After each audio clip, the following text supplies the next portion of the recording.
Nous sommes le mardi 5 septembre 2017. Si vous nous rejoignez, bonsoir et bienvenue. Très ravi de vous retrouver sur Serif la télévision pour vous informer. Donc voici les titres. 4 septembre 2013, 4 septembre 2017. Voilà 4 ans jour pour jour que le président de la République Ibrahim Boubacar Keïta accédait au pouvoir. Dossier complet signé à suivre dès le début de ce journal. Voilà pour le sommaire. Bonsoir et bienvenue.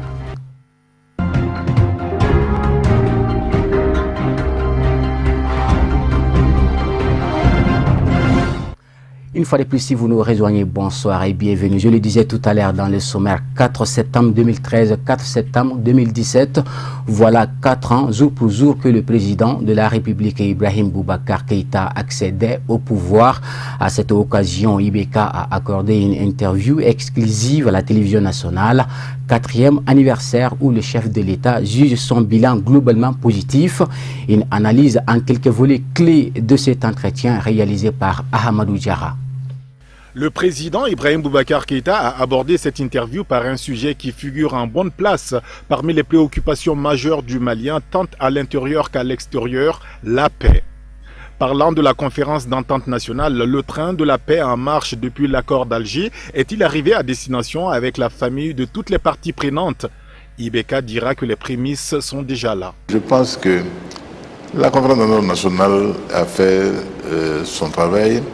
Et son objet était un objet bien connu, bien limité, dessiné par l'accord pour la paix et la réconciliation. Elle l'a atteint, je crois qu'elle l'a atteint. C'est le lieu encore une fois de remercier et de féliciter notre aîné émérite, le professeur Baba Akibadra, pour le travail fabuleux que lui et son équipe ont effectué. Cela est clair. Et IBK de rajouter que 2 instruments sont indispensables au fonctionnement d'un système enclenché depuis 3 ans et qui suit toujours son cours. Il y a 2 instruments en particulier que j'aimerais bien citer. D'abord la charte, c'est-à-dire un corpus de valeurs partagées, de valeurs communes, d'éléments sur lesquels les enfants du Mali sont d'accord pour leur vivre en commun, leur projection vers l'avenir et tout ce qui rend la vie possible en société. Cela et également les règles de vie entre les différentes communautés nationales. Tout cela fait l'objet de la charte nationale. Y a-t-il besoin d'engager des discussions avec ceux qui ont choisi les armes au centre pour se faire entendre en faisant allusion à Iag Ag Ali et Amadou Kounfan? IBK reste ouvert au dialogue mais exige que ceux-là répondent de leurs crimes. Je crois qu'il y a des règles. Quand un frère choisit le terrorisme, quand un frère s'enorgueillit d'égorger des imams au sortir des mosquées, quand un frère rompt avec la légalité républicaine, quand un frère estime que son moyen de dialogue, c'est des attentats, des coups tels que ceux qu'on a vus au campement Kangaba, tuer des innocents, qu'on le veuille ou non, quand cela se produit, on s'exclut soi-même de la concorde nationale.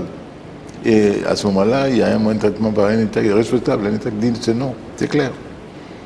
Je crois que c'est tout ce qu'il y a à dire à ce niveau-là. Il y a des éléments essentiels, et c'est que nous soyons d'accord sur l'intégrité du territoire national malien, que nous soyons d'accord sur la forme républicaine de l'État du Mali, que nous soyons d'accord sur la laïcité, qui n'est pas négociable. Surtout quand on voit avec bonheur ce retour heureux du cardinal, son éminence Jean Zerbo, dans son Mali. Comment le Mali peut ne pas être un État laïque, un État multiconfessionnel? Et je le dis également en tant que, ayant quand même depuis quelques années, par la grâce des Maliens, de vous tous, eu à dire mon mot dans les affaires de ce pays-là. Chaque fois que nous avons été confrontés à des difficultés, ça a été un bonheur d'avoir aux côtés de nous ces hommes de foi. Dans cet exercice, on aura vu un président serein et confiant avec des résultats sur les chantiers de développement, notamment dans le domaine de l'agriculture, l'élevage, la santé, les infrastructures routières, le tout confiné dans un programme dit programme présidentiel d'urgence. Ce programme n'est pas un programme gouvernemental ordinaire, lequel prend son temps d'études, son temps de mise en route, un temps trop long pour moi. J'ai souhaité des programmes de proximité, de mise en place facile, de montage facile et de financement également rapide. Sinon, ce n'aurait pas le caractère d'urgence. L'eau aujourd'hui est une urgence dont nul ne peut contester la réalité. Et aujourd'hui que nous arrivions à mettre en place des programmes de bornes fontaines et des programmes de branchement pour à peu près 5000 personnes, et nous allons continuer également, que nous ayons également souci de faire en sorte que des routes, des voies de desserte puissent alléger et conforter le quotidien de nos populations lorsqu'elles sont obligées de se déplacer d'un endroit à un autre dans notre pays, que les produits de leurs efforts, de leurs sueurs puissent être écoulés sur des marchés de proximité ou même plus lointains, que l'on ait également aujourd'hui dans un pays comme le Mali, au XXIe siècle, l'électricité, que ce ne soit plus un luxe. Je crois que cela n'est que notre devoir. Et comment ne pas évoquer dans cet entretien le sursis de projet de révision constitutionnelle qui a assez défrayé la chronique dans notre pays? La Cour constitutionnelle, elle a opiné, elle a estimé qu'il y avait ça et là des éléments qu'il fallait revoir. Et nous-mêmes devons dire que le texte tel qu'il était issu du débat parlementaire avait connu quelques retouches qui nous avaient posé problème. Je l'accorde bien volontiers. Dès lors, tous ces éléments mis ensemble, il n'y avait aucun problème pour moi de faire ce qu'on a fait, de surseoir à cette révision constitutionnelle qui est pourtant incontournable. L'une des grandes motivations du président Ibeka reste sa passion pour le Mali. Il conclut donc son interview par ceci. Et Ibeka s'en remet toujours à la seule volonté d'Allah subhanahu wa ta'ala. Hasbunallah, wa ni'mal wakil, ni'mal mawla, wa ni'mal nasir. C'est terminé. Actualité hors du Mali, les États-Unis, avec leurs alliés européens et japonais, ont annoncé lundi 4 septembre 2017 négocier de nouvelles sanctions sévères de l'ONU contre la Corée du Nord. Marietou Diallo nous explique les enjeux de ces discussions. Lors d'une session du Conseil convoquée en urgence au lendemain d'un 6e essai nucléaire nord, les États-Unis, avec leurs alliés européens et japonais, ont annoncé lundi 4 septembre négocier de nouvelles sanctions sévères de l'ONU contre la Corée du Nord. Mais la position de Pékin et Moscou, dotées d'un droit de veto, reste incertaine. Ce nouveau train de sanctions présenté par Washington, le 8e, sera négocié dans les prochains jours avant une mise au vote du Conseil de sécurité le 11 septembre, a-t-elle indiqué. La dernière résolution sanctionnant Pyongyang, comme à chaque fois plus sévère que les précédentes, avait été adoptée à l'unanimité des 15 membres du Conseil de sécurité. Le président russe Vladimir Poutine a jugé mardi inutile et inefficace le recours à de nouvelles sanctions contre Pyongyang, estimant que s'engager dans une hystérie militaire autour de la Corée du Nord n'a aucun sens et peut mener à une catastrophe planétaire. De son côté, la Corée du Nord est en train de déplacer vers sa côte ouest ce qui semble être un missile balistique intercontinental. Le haut-commissaire de l'ONU aux droits de l'homme réclame une enquête internationale indépendante sur les conflits au Yémen. Plusieurs millions de personnes sont menacées par la famine et le choléra a fait son apparition ces derniers mois. Nous retrouvons Marietou Diallo.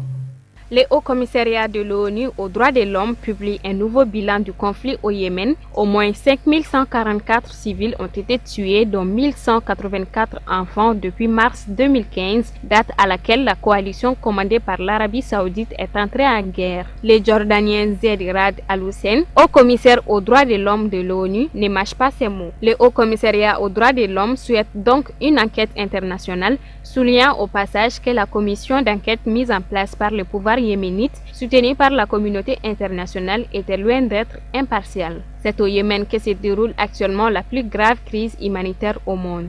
La semaine dernière, une cinquantaine d'organisations non gouvernementales avaient appelé à l'ouverture d'une enquête pour mettre fin à l'impunité dans ces conflits.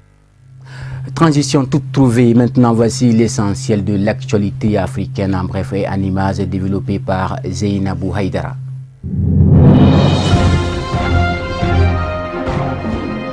Le leader de l'opposition au Kenya, Raila Odinga, a énuméré mardi devant la presse une série de conditions à sa participation à l'élection présidentielle du 17 octobre.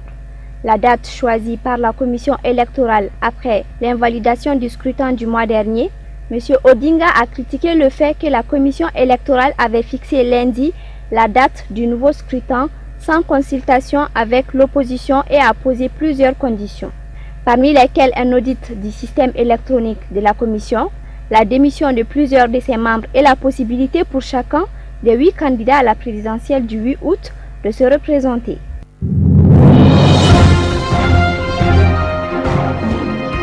Le président en exercice de l'Union africaine, Alpha Condé, a estimé que la décision de la Cour suprême du Kenya d'invalider les élections honore l'Afrique. C'est un comportement qui honore l'Afrique et prouve que désormais la démocratie s'installe sur le continent. Selon un communiqué produit par le président guinéen, il a en outre salué la maturité et l'esprit de responsabilité des Kenyans. Plusieurs voix ont salué la décision de la Cour suprême du Kenya, dont le Mouvement pour le changement démocratique, MDC, qui a perdu 3 fois devant Robert Mugabe au Zimbabwe. L'élection présidentielle kenyane devra se tenir à nouveau dans 60 jours, sous recommandation des juges de la Cour suprême.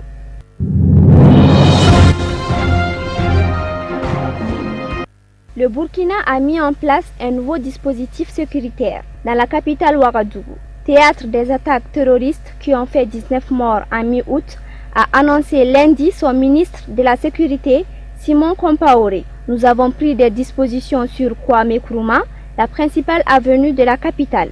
Vous verrez des mesures pérennes de nuit comme de jour pour minimiser beaucoup de risques. D'attaques djihadistes, a déclaré M. Compaoré à l'issue d'une rencontre à huis clos avec les riverains et responsables de boutiques et autres commerces de cette avenue.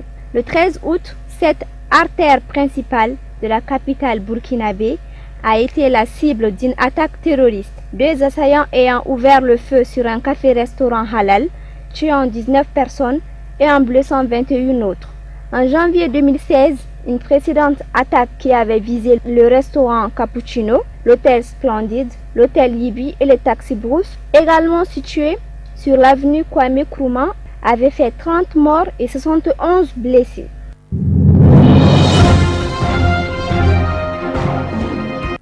Environ 300 manifestants participants de l'opposant gabonais Jean Ping ont été dispersés par les forces de sécurité lundi à Libreville près du QG de l'opposant. Alors qu'ils commençaient une marche vers l'aéroport, le ministère de l'Intérieur n'était pas en mesure de préciser lundi soir s'il y avait eu des interpellations à la fin de cette journée de manifestation, au cours de laquelle Jean Ping, attendu par des manifestants, aura été absent. Le 18 août, Jean Ping avait appelé les Gabonais à se lever comme un seul homme. 9 personnes ont été écrouées après avoir été interpellées en marge de manifestation non autorisée de soutien à l'opposant le 25 août.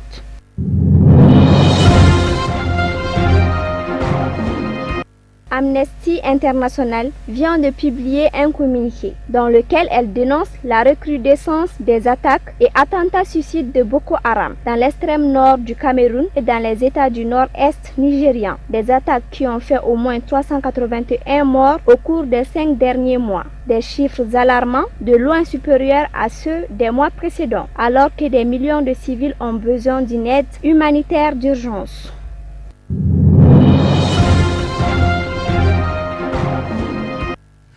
Et pour terminer, dans la page santé, aujourd'hui, on s'intéresse à la malnutrition de façon globale.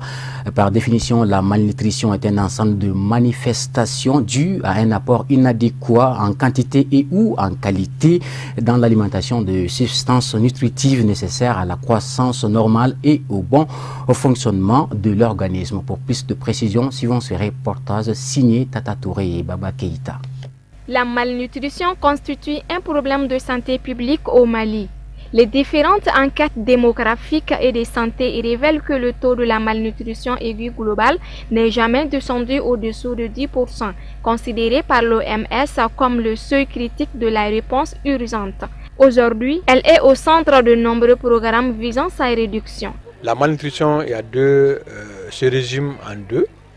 Il y a la malnutrition par insuffisance, c'est-à-dire l'organisme a besoin de micronutriments indispensables au développement. Si ces micronutriments ne sont pas suffisants, en ce moment ça entraîne la dénutrition, donc c'est une sorte de malnutrition par insuffisance. Mais il y a aussi quand les micronutriments sont en excès dans l'organisme, c'est ça qu'on appelle l'obésité. Alors, les conséquences, elles sont nombreuses. Si on prend la dénutrition, elle est pourvoyeuse de beaucoup de maladies, notamment les infections à répétition, et elle peut faire en sorte elle peut amener toutes sortes de pathologies. Elle peut faire en sorte que l'individu ne peut plus se défendre contre les microbes. Du coup, les microbes les plus banaux peuvent être vraiment dangereux pour l'homme. Si on prend la malnutrition par excès, elle peut être pourvoyeuse d'hypertension artérielle, elle peut être pourvoyeuse de diabète, elle peut être pourvoyeuse de gouttes, de beaucoup de maladies chroniques. Voilà les conséquences de la malnutrition. Les causes peuvent être liées à un sévrage précoce, diversification tardive et mal conduite, manque de ressources médicales, socio-économiques ou psychologiques. La malnutrition est due à des causes. Il y a plusieurs facteurs dont nous sommes en train de lutter contre, et ça c'est l'utilisation et la consommation des recettes équilibrées. Donc nous nous sommes rendus compte que dans nos communautés, il existe beaucoup de facteurs. Il y a des maladies qui peuvent être cause de malnutrition, comme le paludisme, les maladies diarrhéiques. Les signes de la malnutrition sont multiples et divers. Et il s'agit d'abord, vous allez trouver que c'est un enfant qui soit va perdre du poids du jour au lendemain, au fur et à mesure. Et en dehors de ça, il y a d'autres signes qui sont des facteurs de gravité. Il peut y avoir la diarrhée. Comme je l'ai dit, un enfant qui est malade, qui ne s'alimente pas, c'est dénutri. Et la malnutrition va prendre place parce que le métabolisme est perturbé. Et donc, c'est un enfant qui va soit perdre du poids de façon très rapide, avec la peau qui se colle sur les os, qu'on appelle les marasmes. Et il y a un enfant aussi qui peut présenter un type comme le kwashiorkor, c'est des enfants qui sont gonflés, et ça dit les parties sédématies et avec des signes très particuliers qui nous permettent de déterminer ces différents signes. Pour pouvoir prévenir la malnutrition, il faut une alimentation adéquate de l'enfant jusqu'à 6 mois et poursuite de l'alimentation jusqu'à 24 mois. Alimentation de compléments à base d'aliments locaux, équilibrés, variés, saines et donnés en quantité suffisante à partir de 6 mois. Voilà, ainsi s'achève cette édition d'information. Merci à vous de l'avoir suivi. Portez-vous très bien et bonsoir.